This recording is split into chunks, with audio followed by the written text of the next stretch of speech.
Ya, maka disitulah kemudian akhirnya kita mendapatkan salah satu di antara metode sunnah di dalam mengangkat pemimpin, yaitu adalah bisa dilakukan secara aklamasi, langsung dipilih siapa yang kemudian layak berdasarkan kepada syarat-syarat yang ditetapkan di dalam syariat dan sunnah.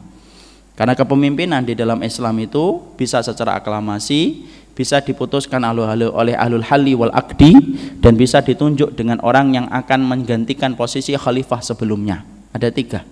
Jadi yang pertama secara aklamasi, yang kedua yaitu adalah bisa diputuskan melalui jarul ahlul halli wal aqdi.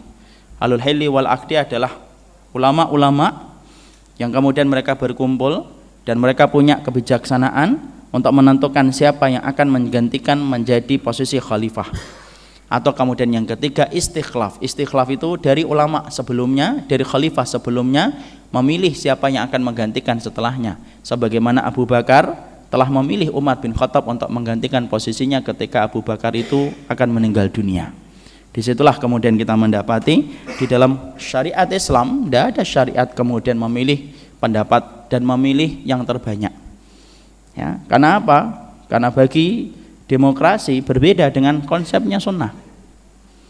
Dalam demokrasi itu berbeda dengan konsepnya sunnah. Demokrasi menetapkan suara terbanyak, dan suara terbanyak dianggap menjadi suara Tuhan. Dalam sunnah tidak ada suara terbanyak. Justru yang malah kita khawatirkan itu suara yang terbanyak. Makanya Allah itu menyebutkan mayoritas kata yang terbanyak di dalam Al-Quran itu dalam bentuk yang negatif atau positif? Negatif.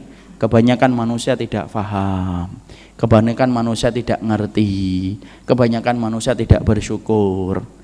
Makanya doanya Umar bin Khattab itu apa? Allahumma ij'alni minal aqallin, ya Allah jadikanlah aku menjadi kalangan minoritas, kalangan yang sedikit, karena yang masuk surga itu adalah kalangan yang sedikit di antara banyaknya manusia yang ada dalam kehidupan.